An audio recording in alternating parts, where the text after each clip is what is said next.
दोस्तों, आप सभी का स्वागत है हमारे स्टडी विद जीनियस के ऑनलाइन प्लेटफॉर्म पर। साथियों, आज हम क्लास 10th के साइंस के फर्स्ट चैप्टर केमिकल रिएक्शन एवं इक्वेशन के कुछ ऑब्जेक्टिव करने चाह रहे हैं। तो देखिएगा साथियों, जल का पीएच मान क्या होता है? जल का पीएच मान होता है 7। आप ध्यान रखना कि ये हो गया 7 का स्केल। 7 से कम होने पर अम्ल कहलाता है और 7 से ज़्यादा होने पर क्षार कहलाता है। पीएच वैल्यू कहाँ तक रहती है? 1 से 14 तक की पीएच वैल्यू रहती है। और साथियों, पीएच वैल्यू हम अगले चैप्टर में डिटेल में पढ़ेंगे, अम्ल क्षार में और आगे से। सेकंड हमारा ऑब्जेक्टिव है लोहे पर जंग लगना। लोहे पर जंग लगना क्या कहलाता है? लोहे पर जंग लगना संक्षारण कहलाता है। मैंने लिखाया था कि संक्षारण किसे कहते हैं? जब लोहा अम्ल या आर्द्रता के कनेक्शन में रहता है और आता है तो उस पर क्षार लगती है और संक्षारण होते हैं, उसे कहते हैं। जैसे जंग को हम क्या कहते हैं? जंग को हम संक्षारण कहते हैं। इसे रोकने के लिए क्या करते हैं? इसे रोकने के लिए लोहे के ऊपर, जैसे लोहे की ये रोड है और लोहे की इस रोड पर यहाँ पर एल्यूमिनियम की परत चढ़ाते हैं। क्या चढ़ाते हैं? इस तरह से इस पर एल्यूमिनियम की परत चढ़ाते हैं और इस प्रोसेस को क्या कहते हैं? इस प्रोसेस को हम कहते हैं गैल्वेनाइजेशन या गैल्वेनाइजेशन।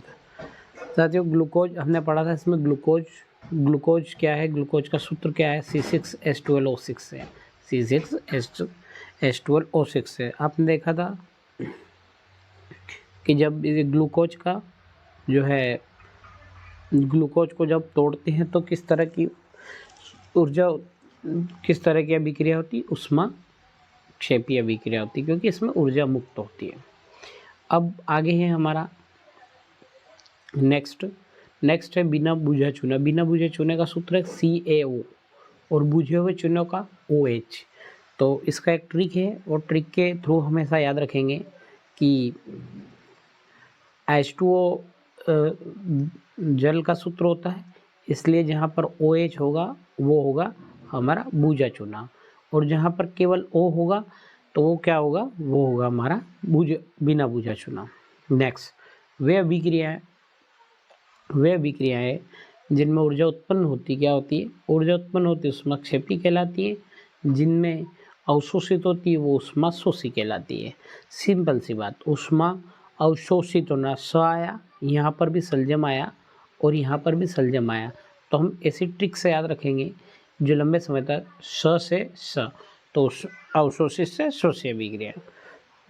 वे अभिक्रिया जिनमें O2 का ह्रास होता है और H2 का योग होता है कहलाती अपचयन, और जिसमें H2 का ह्रास होता है और O2 जुड़ती है इसे उपचयन या ऑक्सीकरण अभिक्रिया कहते हैं। और इसे सम्मिलित रूप से ऐसी अभिक्रिया जिसमें अपचयन उपचयन दोनों हो रेडॉक्स अभिक्रिया कहलाती है। क्या कहलाती है वो रेडॉक्स अभिक्रिया कहलाती है।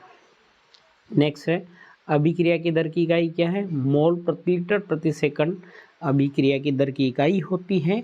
और हमने पढ़ा था अभिक्रिया की दर को प्रभावित करने वाले कारक कौन कौन से हैं? तो अभिक्रिया की दर को प्रभावित करने वाले कारक है, फर्स्ट है दाब बढ़ने पर अभिक्रिया की दर बढ़ती है। सेकंड हमने लिखा था ताप बढ़ने पर अभिक्रिया की दर बढ़ती है। और थर्ड है सांद्रता। अगर सांद्रता जितनी ज़्यादा होगी, मैंने समझाया था हमारे डिटेल कोर्स में, सांद्रता जितनी ज़्यादा होगी अभिक्रिया की दर भी उतनी ही तेज होगी। नेक्स्ट हमारा क्वेश्चन है श्वसन कैसी अभिक्रिया? श्वसन मंद दहन उष्मा क्षेपीय अभिक्रिया है, क्योंकि इसमें ऊर्जा उत्पन्न होती है। ये हम पहले ही पढ़ चुके हैं। गैल्वेनाइजेशन में लोहे के ऊपर कौन सी परत चढ़ाई जाती है? लोहे के ऊपर जिंक की परत चढ़ाई जाती है। हाँ, अब नेक्स्ट हमारा है सूर्य के प्रकाश में श्वेत रंग का सिल्वर क्लोराइड का धूसर रंग होना, यह कौन सी अभिक्रिया कहलाती है? विस्थापन अभिक्रिया कहलाती है। कौन सी अभिक्रिया कहलाती है? विस्थापन अभिक्रिया कहलाती, क्योंकि यहाँ पर विस्थापित हो जाता है। ऐसी अभिक्रिया जिसमें कोई एक तत्व दूसरे तत्व के यौगिक को विस्थापित कर देता है या अलग कर देता है उससे, ऐसी अभिक्रिया विस्थापन अभिक्रिया कहलाती है। एक और है, हमने यहाँ हमारा सिल्वर क्लोराइड आया, सिल्वर की बात हुई तो हम एक चीज़ और पढ़ते हैं। हमने पढ़ा था फोटोग्राफी का सिद्धांत क्या है। फोटोग्राफी में हम सिल्वर ब्रोमाइड का यूज करा था हमने, और सिल्वर को उसका रासायनिक प्रकाश रासायनिक परिवर्तन उसका सिद्धांत है। नेक्स्ट है, सोना और प्लेटिनम को गलाने के लिए एक्वरेजिया जो अम्ल होता है उसका यूज किया जाता है। ये हम पढ़ ही चुके हैं, ताप और दाब बढ़ाने पर अभिक्रिया की दर बढ़ जाती है। जब दो या दो से अधिक तत्व एक साथ मिलकर पदार्थ बनाते हैं, ऐसी अभिक्रिया संयोजी अभिक्रिया कहलाती है। और जब टूट के एक तत्व या एक यौगिक किन्हीं दो तत्वों में टूटता है, ऐसी अभिक्रिया वियोजन अभिक्रिया कहलाती है। वह अभिक्रिया जिसमें आयनों का आदान प्रदान होता है द्विविस्थापन अभिक्रिया कहलाती है। फोटोग्राफी का सिद्धांत हम पढ़ ही चुके हैं। फिर प्रकाश रासायनिक प्रभाव पर काम करती है। ऊष्माक्षेपीय अभिक्रिया दोनों दिशाओं में चलती है तथा साथियों ऊष्माशोषी अभिक्रिया केवल एक ही दिशा में चलती है। और जिन अभिक्रियाओं में अवक्षेपण बनता है, क्या होता है, जिन अभिक्रियाओं में अवक्षेपण बनने का निर्माण होता है अवक्षेपण अभिक्रिया कहलाती है।